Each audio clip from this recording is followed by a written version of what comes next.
Bonjour. Alors voilà que on est confiné la semaine avant les vacances.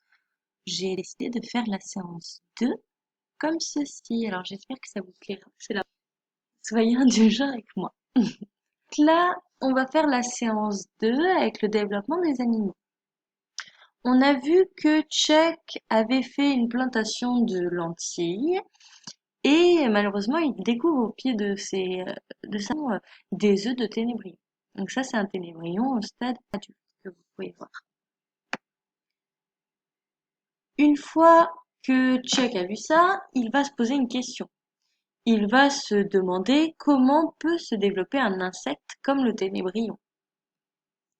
Il faut savoir que le ténébrion, il se nourrit essentiellement de déchets végétaux, d'où le fait qu'il se trouve au pied de la plantation des lentilles de Chuck, parce que quand les feuilles, par exemple, vont commencer à faner et tomber sur le sol, ce sera ce qu'on appelle les déchets végétaux. D'accord? Alors, la première question ici qu'on va avoir, il va falloir retenir les différentes étapes de la vie de cet insecte, du ténébrion. Donc là, vous allez aller dans le fichier, le cycle de vie du ténébrion que j'ai mis sur Pronote, et vous allez voir ça, normalement, qui s'affiche. Donc le but, c'est soit vous imprimez ce document-là et vous remettez dans l'ordre du cycle du ténébrion, du cycle de vie du ténébrion, chaque étape. Simplement, vous le faites sur un petit papier, vous écrivez œuf, nymphe, je sais pas, jeune ténébrion, accouplement, larve. Ou alors encore, vous pouvez noter des chiffres par partie, par exemple 1, 2, 3, 4, 5, je sais pas. Et le cycle en écrivant 1, 2, 3, 4, 5.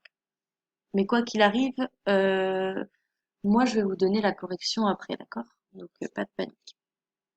Donc j'explique. Le but ici, ça va être de recréer le cycle de développement, donc le cycle de vie plus particulièrement, du ténébrion.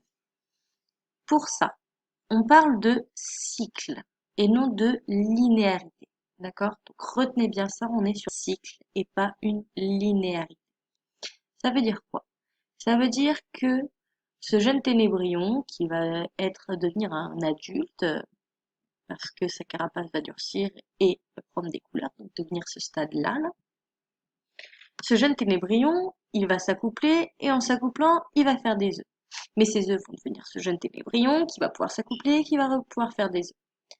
Donc c'est pas linéaire. C'est pas une fois que le jeune ténébrion est devenu adulte, plus rien ne se passe. Non, on retourne à la phase œuf. Ok? Donc là, je vous ai pas pratiquement donné toutes les réponses. Juste maintenant, il faut que vous puissiez réussir à mettre nymphe et larve à la suite. Voilà, donc là, le but, c'est de créer un cycle. Une fois que vous avez fait le cycle, vous donnez le titre. Le titre, je l'ai donné pratiquement tout à l'heure aussi. Ok? Pour pouvoir faire le cycle, bien sûr, il faut lire. Lire chaque description correspondant à chaque image. Sans ça, vous n'arriverez pas à faire votre cycle de vie du ténébrion. Ensuite, une fois qu'on a fait ça, là, vous pouvez mettre sur pause mon enregistrement et faire l'exercice. D'accord?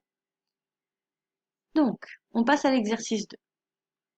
Le but, c'est d'expliquer en quoi les mues sont-elles nécessaires à la croissance de la larve. Donc là, on revient encore sur le cycle. On cherche l'image qui correspond à la mue. Ah, la mue. Ok. Et on lit. Les larves muent plusieurs fois pendant 10 à 15 semaines. Lors de chaque mue, la larve perd sa peau dure. Blablabla. Bla, bla, bla, bla. Ici, vous avez toutes les réponses nécessaires attendues pour l'exercice 2. Maintenant, on passe à l'exercice 3. Pareil, vous pouvez mettre pause pour faire l'exercice 2 et une fois que vous avez terminé, vous relancez pour écouter l'exercice 3. L'exercice 3, on va prendre du temps dessus. C'est ce qui nous intéresse le plus, c'est qu'aujourd'hui, j'aimerais vous faire créer un graphique. Donc, on va essayer de se lancer là-dessus. C'est la compétence qu'on va travailler aujourd'hui. Réalisation d'un graphique. Alors, vous allez avoir un document qui s'appelle graphique vierge. Voilà comment il se présente. Vous allez avoir deux graphiques. lui et lui. Et vous allez avoir aussi un document qui s'appelle tableau, je sais plus trop, tableau de valeur ou un truc comme ça. Là, il y en a plein, vous faites pas attention, nous on s'intéresse que au premier. Parce qu'à la base, je devais y imprimer et vous le donner à chacun. Donc vous, ce qui vous intéresse, c'est juste le premier là. Ok, alors, on va essayer de faire quelque chose comme ça. Hop, et tac. Voilà, comme ça. Hop, voilà. Pour pouvoir réaliser un graphique, vous allez devoir... Qu'est-ce que je fais là? Ah, ça bloque, ça bug. Donc pour pouvoir réaliser un graphique, vous allez devoir ouvrir ce que j'ai appelé réaliser un graphique. Vous l'ouvrez. Et maintenant, vous devez le lire. D'accord? Moi, je vais le lire avec vous. Donc, il faut... Moi, je vous donne le graphique. Vous avez vu, hein, je vous le donne. Il est donné, il est déjà fait. Donc là, il va falloir placer les points sur le graphique. Parce qu'il, lui, il est fait. Le but, c'est de faire des points en forme de croix. Pas de X, pas de point, mais de croix, d'accord? Parce que la forme de la croix va vous aider à vous orienter sur le graphique. Donc chaque point définit deux valeurs correspondant aux deux axes. Ici, c'est l'axe des abscisses. Et ici, c'est l'axe des ordonnées. Pour retenir ça, quand vous écrivez le A de abscisse, vous prolongez la queue du A et vous voyez, elle part dans cette direction-là. Alors que quand vous faites le O de ordonnée, vous prolongez la queue du O et elle monte. D'accord? Donc, ordonnée, abscisse. Alors, maintenant, on veut essayer de relier les points. Donc, soit là, vous mettez pause et vous lisez la fiche méthode tranquillement tout seul, et après, vous revenez avec moi, soit vous m'écoutez maintenant et vous lirez la fiche méthode après. C'est comme vous. Donc, on va faire le premier graphique sur la masse des vers ensemble. Et après, vous pourrez faire celle sur la taille du verre tout seul. D'accord? Donc ça, il faut l'imprimer. Vous devez l'imprimer parce que c'est à faire au crayon à papier. D'accord? Et après à coller sur votre fiche séance. À la suite de l'exercice 3. D'accord? Alors, là on dit que pour un mois, 10 verres pèsent 1,2 grammes. Donc là c'est mon temps en mois, c'est mes abscisses. Donc pour un mois, d'accord, 10 verres pèsent 1,2 g. Là j'ai 1 gramme, là j'ai 2 grammes, la moitié entre 1 gramme et 2 grammes c'est 1,5. Donc 1,2 on va dire qu'on est à peu près par là. Donc là ce qu'on va faire c'est, hop, je prends une couleur, n'importe laquelle, d'accord? Et je vais m'orienter. Mon 1,2, bam bam bam bam, je fais des pointillés à la règle s'il vous plaît, pas à la main levée. Moi je fais à la main levée parce que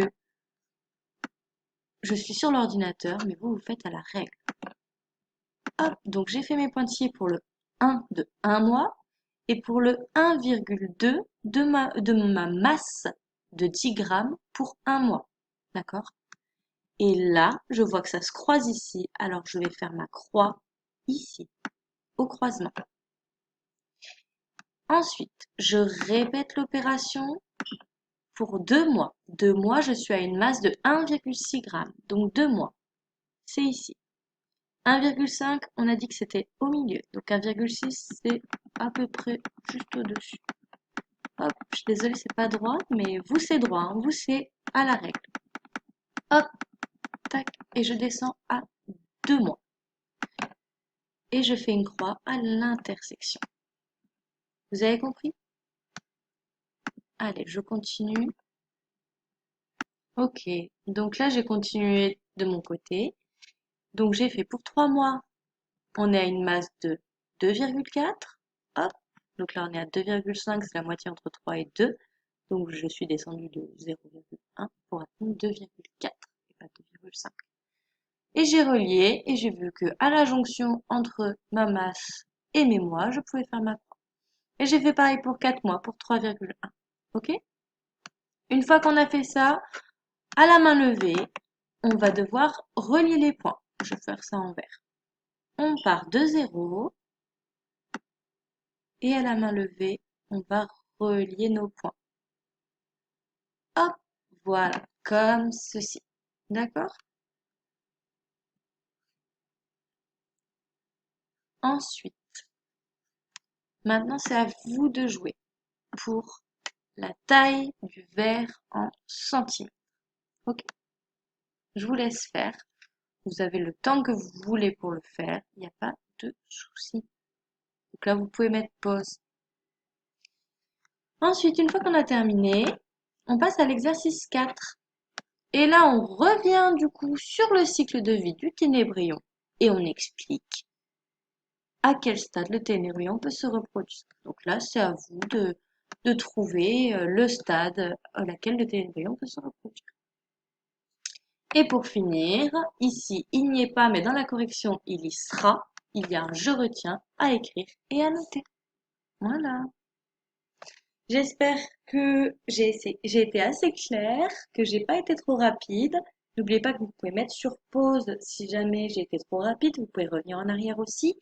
Et s'il y a la moindre question de votre part, vous pouvez bien sûr m'envoyer un message sur Pronote. Je répondrai, euh, je répondrai à l'heure où on a cours normalement ensemble. Bon, je répondrai tout le temps en vrai. D'accord? Bonne journée!